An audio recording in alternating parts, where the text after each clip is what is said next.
To be match fit is to be at the top of your game. Practice, practice, practice makes perfect. To be absolutely dedicated, to work hard to be the best you can be, to raise the game for others. We consider the hard-working independent music venues and the artists who play there as being the living, gigging embodiment of the match fit sentiment.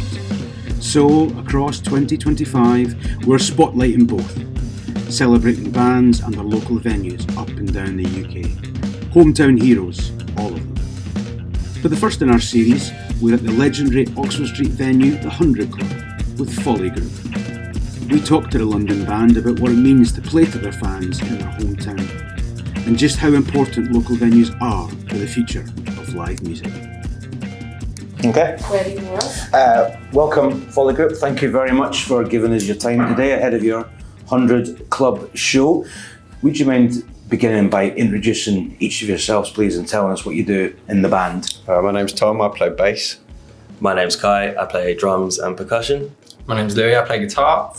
My name's Sean and I play drums and sing. So for the few listeners and watchers of this who won't know your band, would you mind just giving us a brief backstory of how the four of you came together and the timeline of that, please? Lou, you always do this bit the best. Oh, yeah, okay. You were the binding agent, so you might be best placed to work. Yeah, I'm egging this cake. So, me and Tom went to the same school a few years apart. We became friends through this wonderful family that lived on the road behind my parents that kind of had this amazing open house that we all hung out at, as kids. Which part of London was this? This was in Wimbledon, where I grew up, which is also then where I met Kai. Kai didn't grow up there, but he was in a band with some people that were also part of this kind of welcoming free household that all these teenagers would kind of traipse through at random times of the night. So that's where I met Kai, and that's kind of how I started playing gigs in the London scene. And I think I played my first gig at the Windmill when I was 15. Wow. Yeah. So I knew these guys, and then I met Sean because me and Sean released music on the same label previously, and then I met him at a show, and just basically after I met him once, I was like, do you want to play drums in a band? And that was a previous band that we had. And then me, Tom and Sean moved into with each other, went to a show one night, and then drunk on their tube home, we were just talking about a band and how we could probably be better than this band. Can't remember the band. And then we were just like, why aren't we in doing a band or whatever? Yeah. So that's how it started. Exactly.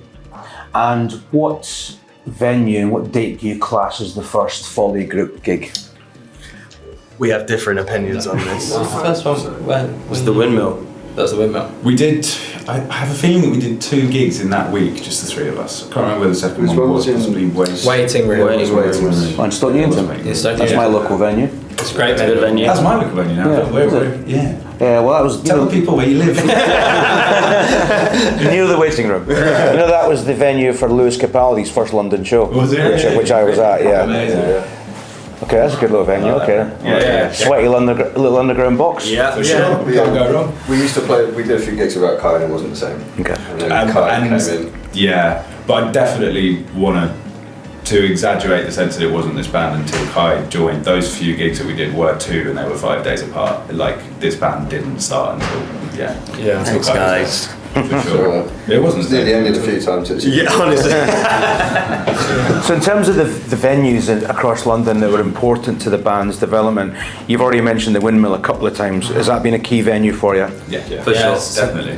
The Windmill, I worked at the Windmill for 2 or 3 years as a sound engineer, and Tom worked on the bar there at the same time. I did. Pine engineer. Pine engineer. Arguably more important. True. And that's where, for playing in bands through our youth, that's where we kind of got better at doing music. Yeah, for sure. They just give you a chance, don't they? Yeah, they give you a chance, and they'll put anything on just because they want to see if it's amazing, if it's experimental, or if it is bad. Is it funny?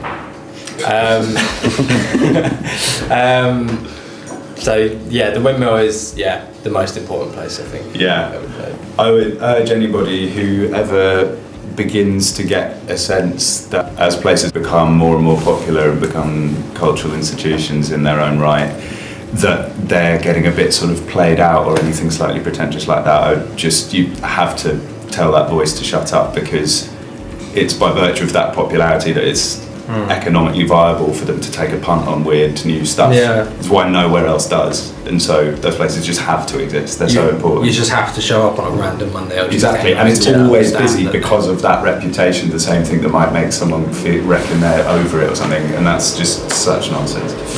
Yeah, in an interview earlier this year, Sean, you said, when I'll have my mum. So in terms of you guys being hometown heroes, which you are in our opinion, what do you think makes you a London band, apart from the fact that you're all from here? Complain about being tired all the time, got no money.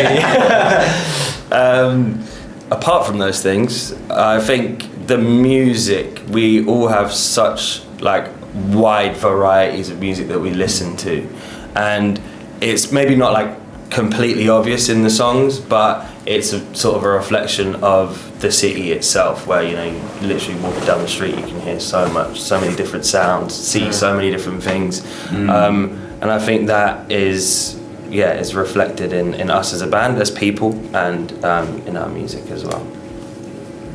Yeah, I would agree. There's this kind of phrase from our first press release that has followed us around, like the kind of like terrifying shadow about this like tumultuous melting pot. And it was a really good press release or whatever, but I think that does actually kind of encapsulate, like, we bring in a really wide variety of shared experiences. We've all gone to see so many different gigs like together, and we've all grown up listening to so many different types of music, and I think that is part of being from a busy place where your friendship groups and your experiences are so varied. And we're part of a scene here, how firmly rooted in it we are, kind of, I think probably we would give you a different answer every time, but we'd like to kind of identify as a London band is a nice way of paying lip service to the advantage that's given us. Like, we were so lucky to come up through the Windmill, because people now go to the Windmill because it's the Windmill, not because it's got a band on that they have even heard of necessarily. And that's nothing to do with us, but everything to do with everybody around us. And so it's I'm perfectly happy to be a London band, because it makes me feel like I'm kind of doffing my cap or something. A couple of final things to talk about this gig tonight at the 100 Club. Obviously, it is a totemic London venue. It's been here for decades. Everyone has come through the doors here. Does that feel extra special to you guys to be not only playing here, but always like capping off your year here?